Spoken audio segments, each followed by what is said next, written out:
Yuri Alberto vai mesmo jogar pela Roma em 2026? Vídeo de hoje do canal do Nicola traz a resposta e fala também sobre Lucas Paquetá. O meio atacante admite que tentou voltar ao Flamengo em 2 oportunidades.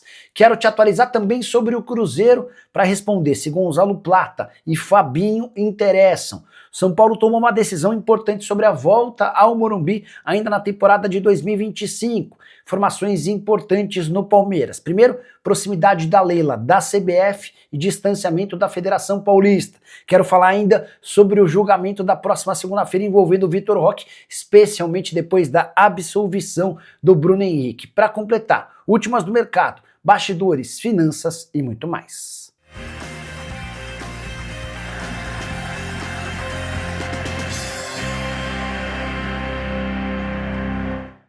Fala aí pessoal, eu sou Jorge Nicola, bem-vindos a mais um vídeo do canal. Sempre perder tempo, pedir para deixar like, se inscrever no canal e ativar as notificações. Antes das notícias, bora brincar com o palpitão do Nicola. Minha sugestão para essa quinta-feira depende de 3 jogos da eliminatória para a Copa na Europa. Preciso da vitória da Finlândia contra Malta, da vitória da Alemanha contra Luxemburgo e da vitória da Croácia contra Ilhas Faroe. Fui nos muito favoritos, ainda assim consegui uma odd de 1,75 e para pegar esse bilhete prontinho, basta clicar no link que está no comentário fixo, faz seu cadastro na mais antiga parceira do canal do Nicola e o bilhete aparece para você fazer sua fezinha. Combinado? Agora sim, bora começar o vídeo com aquele tradicional giro de notícias para contar que o Santos anunciou a venda de todos os ingressos para a partida desse sábado contra o Palmeiras na Vila Belmiro. Expectativa de estádio muito cheio e apoiando o time. Já a Lusa vai jogar o Campeonato Paulista no Canindé. Decisão tomada pela diretoria. A expectativa é de que as obras na reforma do estádio, que vão durar mais ou menos 40 meses, se iniciem entre os meses de abril e maio do ano que vem. Já a Albânia, do técnico brasileiro Silvinho, vai disputar a repescagem para a Copa do Mundo de 2026. Seleção do Silvinho ficou em segundo lugar do seu grupo e tenta vaga na repescagem. Para completar, conta que Luiz Henrique, ex-atacante do Botafogo, anda queimado na Inter de Milão, tanto que ele tem sido oferecido para times franceses. Foi assim recentemente com o Olympique de Marselha, Lyon e Mônaco. Para completar o giro de notícias, contar que o Bragantino acaba de comprar o atacante Paulinho, de 17 anos de idade, do América Mineiro. O jogador já estava emprestado ao time de Bragança Paulista, operação de compra de 2,5 milhões de reais, e agora o Red Bull Bragantino passa a ter 65% dos seus direitos econômicos. Quero falar agora sobre Vitor Roque, Bruno Henrique, Dudu e o STJD. A gente corre enorme risco de ouvir a partir da segunda-feira da próxima semana que o Campeonato Brasileiro está manchado. Tudo começa nessa quinta-feira, quando Bruno Henrique, que havia sido suspenso por 12 jogos, foi julgado no pleno do STJD e acabou absolvido dessa punição de 12 jogos. Bruno Henrique só teve de pagar 100 mil reais de multa por ter informado a seu irmão que tomaria um cartão amarelo. O irmão passou essa informação para uma série de pessoas que fizeram apostas em cima desse cartão. Importante registrar que o irmão do Bruno Henrique já havia inclusive sido banido de uma das casas onde ele fazia apostas, talvez por desconfiança em relação a esse comportamento. Enfim, criou-se uma situação ou uma impressão de que o STJD joga a favor do Flamengo, até porque outros atletas envolvidos em casos de apostas esportivas pegaram suspensões bem grandes, de 1 ano, 2 anos ou até o banimento no futebol. Para piorar, na segunda-feira, o Vitor Roque, atacante do Palmeiras, rival do Flamengo na disputa pelo título do Campeonato Nacional, será julgado por uma postagem homofóbica. Depois da vitória do Palmeiras por 3-2 contra o São Paulo, Vitor Roque postou a imagem de um tigre levando pela boca um veado morto. E essa postagem homofóbica pode acabar se transformando numa punição para o Vitor Roque. Vale a lembrança de que o Dudu, jogador do Galo, pegou 6 partidas de suspensão depois de mandar a Leila Pereira, presidente do Palmeiras, tomar caju através das redes sociais. Se o Vitor Roque for suspenso por uma postagem que nada tem a ver com o seu comportamento em campo, enquanto o Bruno Henrique foi absolvido, tendo participado de um esquema de apostas esportivas, imagino que a repercussão vai ser extremamente negativa e gostaria que você usasse o espaço para comentário para opinar sobre o tema, beleza?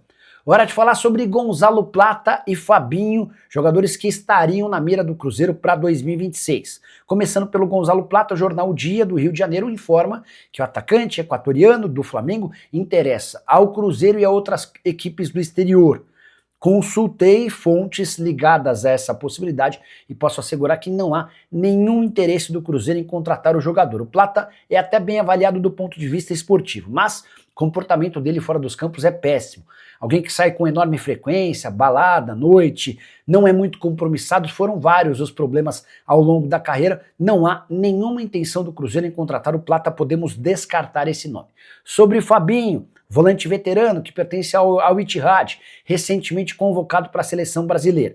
Cruzeiro não confirma nem nega interesse. Vale a lembrança de que o Fabinho tem contrato com o Ittihad até junho do ano que vem, ou seja, a partir de janeiro já pode assinar um pré-contrato. E mais, Fabinho e Leonardo Jardim têm uma relação muito próxima. Eles trabalharam juntos no Mônaco, enquanto o Fabinho era um lateral direito. E foi o Leonardo Jardim quem transformou o Fabinho em volante, mudando a carreira do jogador, que acabou anos depois sendo vendido para o Liverpool por 60 milhões de euros. Separei até um trecho de uma entrevista que o Leonardo Jardim deu em fevereiro, falando sobre o Fabinho, abre aspas, um dos brasileiros que eu treinei, que tenho grande consideração e que eu adoro, disse Leonardo Jardim sobre o atleta que estará com a seleção brasileira de Carlo Ancelotti para os amistosos nessa data FIFA. Hora de te contar que Lucas Paquetá sonhou, cogitou e pediu para voltar ao Flamengo em meio a toda a situação delicada pela qual passou na Inglaterra em meio a investigações sobre participação em apostas esportivas. Dá uma olhada nas frases do Paquetá. Demonstrei desejo de voltar ao Flamengo quando soube que não seria punido. E mais, eu já sabia que poderia jogar normalmente e foi o momento em que eu mais senti vontade de voltar ao Flamengo. Conversei com o Felipe Luiz e também passei esse meu interesse aos meus empresários. Nicola, se o jogador queria, por que não rolou? É que a conta acabou não fechando. Hoje o Paquetá está avaliado em 35 milhões de euros, mas dá para dizer que o West Ham não vende por menos de 50 milhões de euros. Só para lembrar, o Paquetá tinha negociação praticamente fechada com o Manchester City por 80 milhões de euros quando estourou o escândalo e a investigação que impediu o acordo com o City. O contrato do Paquetá de 28 anos com o West Ham se encerra em junho de 2027. Outro ponto importante, ele hoje ganha 4 milhões e meio de reais por mês. Os mais bem pagos do Flamengo hoje ganham na casa de 2 milhões e meio de reais. Dá para dizer que o Paquetá ganha praticamente o dobro em comparação aos mais bem pagos do rubro-negro. Quero falar agora sobre o São Paulo com informação exclusiva. O São Paulo já crava, vai fazer sua última partida como mandante no Campeonato Brasileiro dentro do seu estádio. Jogo marcado contra o Internacional para 3 de dezembro. Essa data ainda pode ser reagendada pela CBF, mas esse confronto contra o Internacional será no Morumbi e não na Vila Belmiro, como havia sido programado nos últimos tempos. Preciso contar que o São Paulo tem recebido 6 shows internacionais. Já foram 2 apresentações do Imagine Dragons, mais uma apresentação do Linkin Park. Nesse sábado, Dua Lipa se apresenta e ainda a apresentação também do Oasis em 2 datas. Pois bem, o último dos shows no Morumbi ocorre no dia 22 de novembro. A partir do dia 23, o São Paulo inicia uma mega operação de limpeza do estádio, retirada do palco e implantação de um gramado que havia sido retirado para que não fosse danificado. Ou seja, do dia 23 até o dia 3, o São Paulo entende que terá condição de ter um gramado minimamente aceitável para a partida contra o Internacional. Até por isso o Tricolor já crava que fará seu último jogo como mandante no Campeonato Brasileiro dentro do próprio estádio. Pode ser uma partida decisiva para as pretensões do São Paulo de brigar por vaga em Libertadores. Nesse momento o Tricolor é o 8º colocado. E dessa maneira só vai para a pré-Libertadores se um dos times campeões da Copa do Brasil estiver entre os 7 primeiros. Casos, por exemplo, de Cruzeiro ou Fluminense. Se qualquer um desses times vencer a Copa do Brasil, o São Paulo, mesmo no 8º lugar, vai para a pré-Libertadores. Só para completar em relação ao Tricolor, há informações de que Lucas Moura voltou a sentir dores no joelho. O São Paulo ainda não confirmou, estou tentando trazer essa confirmação para vocês. E aí, a saideira, Oscar teve uma síncope vasovagal. Esse foi o problema que afetou o jogador durante uma sessão de testes e exames de olho na próxima temporada. Essa síncope vasovagal nada mais é do que a perda da consciência por alguns instantes. Já deu para perceber por todos os exames que o Oscar até pode continuar jogando, desde que medicado e acompanhado, mas a decisão de permanecer atuando ou se aposentar ainda não foi tomada pelo meio atacante. Quero falar agora sobre John Arias, ex-jogador do Fluminense, comprado na metade do ano por 17 milhões de euros no Wolverhampton, e a coisa não poderia ser pior para o atleta na Inglaterra. Torcedores do Wolverhampton têm se referido a ele como fraude, um merda, desastre e jogador acima do peso. Tudo porque o início do John Arias e do time dele não poderia ser pior. O Arias tem 12 partidas, nenhum gol e nenhuma assistência. Ele só jogou 45 minutos contra o Fulham, derrota do time dele por 3-0. Na última partida nem sequer saiu do banco contra o Chelsea. Pior só a situação do Wolverhampton, que tem 2 pontos conquistados em 11 rodadas da Premier League. São 9 derrotas, 2 empates, nenhuma vitória, cada vez mais distante dos demais. Só para você entender, enquanto o Wolverhampton tem 2 pontos, o Nottingham Forest, que é o penúltimo, tem 9. E é nesse contexto que já começam a surgir especulações de que o Arias pode deixar o Wolverhampton. E aí Flamengo, Palmeiras, o próprio Fluminense estariam de olho. Difícil imaginar que o Arias volte tão cedo ao Brasil, especialmente porque o colombiano topou de trocar o Fluminense pelo Wolverhampton, mesmo para receber menos, porque ele tinha o sonho de jogar na Europa. Quero falar agora sobre o Palmeiras de Leila Pereira. Você reparou que a Leila foi a única presidente de clube grande que não esteve no sorteio do Campeonato Paulista na última terça-feira? Não foi uma mera coincidência. A presidente Leila foi a única que declarou apoio entre os times de São Paulo a Samir Shout, quando o atual presidente da CBF se lançou candidato. Todos os demais, Corinthians, Santos, São Paulo e Red Bull Bragantino, apoiaram Reinaldo Carneiro Bastos, que é o presidente da Federação Paulista. Reinaldo nem conseguiu se lançar candidato por falta de apoio. Pois bem, nessa terça-feira, durante a programação e o sorteio do Paulistão de 2026, a Leila optou por não aparecer, reafirmando que a relação dela com o presidente da Federação Paulista vai de mal a pior, enquanto ela anda muito próxima do presidente da CBF, o Samir Shout.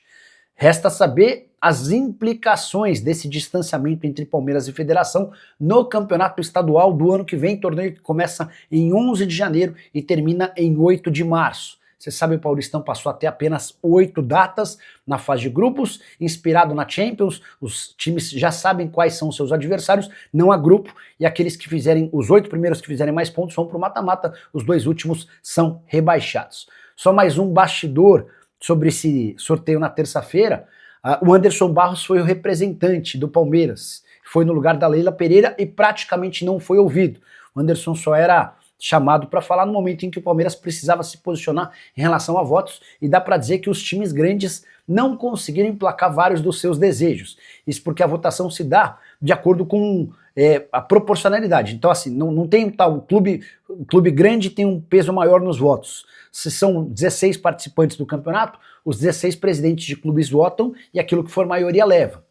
Foi por isso que a divisão de receita na fase de mata-mata vai prevalecer a vontade dos pequenos, vai haver pênaltis em caso de empates e não classificação do time de melhor campanha na fase de grupos. O número de atletas em relação a doping, os pequenos venceram em relação aos grandes, e o limite de estrangeiros que vai ser de 7 e não de 9, como queriam os times gigantes.